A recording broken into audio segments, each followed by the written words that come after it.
বন্ধুরা দেখেন শান্ত ভাইয়ের আরেকটা নতুন ভিডিওটা দেখে ভালো লাগে ভিডিওটা শেয়ার করবেন। আগে ভিডিওটা শেষ পর্যন্ত দেখেন শান্ত ভাইয়ের ভিডিওগুলো।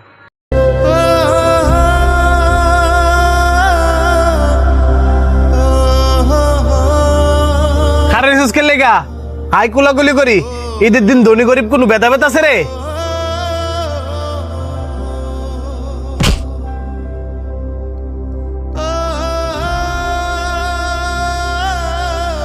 খারাস কুন্ডালের কয়দিন ধরে দিয়ে এক পাঞ্জাবি ফিরে রিসোস আজ কইলে যে ঈদের দিন এই ঈদের দিন তোর এই পাঞ্জাবি ফিরে যাওয়া লাগে। কালকা মায় রাত্রি পাঞ্জাবিটা ধুয়ে দিছে, এটা ধোয়া পাঞ্জাবি। দুয়াইলে কি বো, এটা তো পুরান পাঞ্জাবি। ঈদের দিন মানুষ নতুন পাঞ্জাবি পরে, এটাও জানোস না? আয়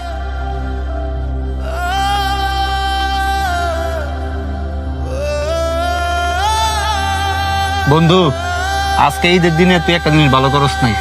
ভালো করি নাই? কি ভালো করি নাই? তুই একটা মানুষের মনে কষ্ট দিছস। মানুষের মনে কষ্ট দেওয়া ঠিক না।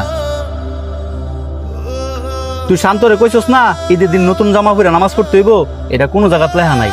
আমগো রাসূলুল্লাহ সাল্লাল্লাহু আলাইহি ওয়াসাল্লাম কি কইছে জানোস? ঈদের দিন নতুন জামা পড়তে হইব এমন কোনো কথা নাই। তুমি ঈদের দিন পরিষ্কার পরিচ্ছন্ন জামা পরে সালাত আদায় করতে পারবা। ঈদ মানে কি জানোস? সবার সাথে সবার আনন্দ ভাগাভাগি করে নেওয়া। ঈদের দিনে কোনো ধনী গরিব ভেদাভেদ চলে না। তোর যদি কোনো চিরশত্রু থাকে, তোর উচিত ঈদের দিন এর সাথে মুসাফা করা, এর কাছে টাইনা নেওয়া। তুই ঠিকই কইছস। তাড়াতাড়ি আয়, সবাই মনে হয় দিক দিয়ে গরু উতাই লাইছে। বন্ধু রে, কুরবানি গোস্ত খাওয়ার মজাই আলাদা। আর আমার মা যা রান্না করছে খায়া দেখ আমার পেটের অবস্থা।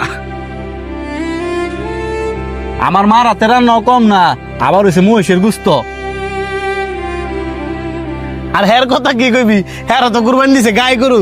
রে তোর গাই গরুর গুস্ত কেমন লাগলো? গাই গরুর গুস্ত স্বাদ যদি বুঝবি রে, কালে কি আর গরু খাইলে হইলে? গায়ে গরুর গুস্ত মজা, এটা আমিও শুনছি।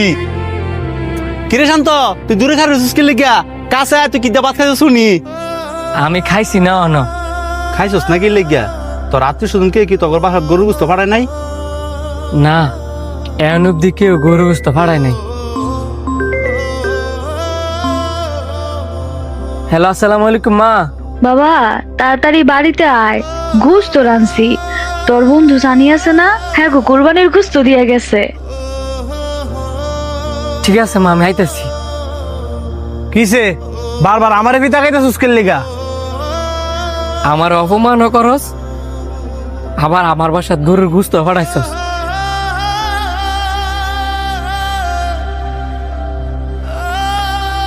তোর গোস্ত আমি খাইতাম না। তুই না খেলে নাই, তোরে দিয়েছি গুস্ত, আমি আন্টির গুস্ত দিয়েছি, আন্টি গুস্ত খাইবো।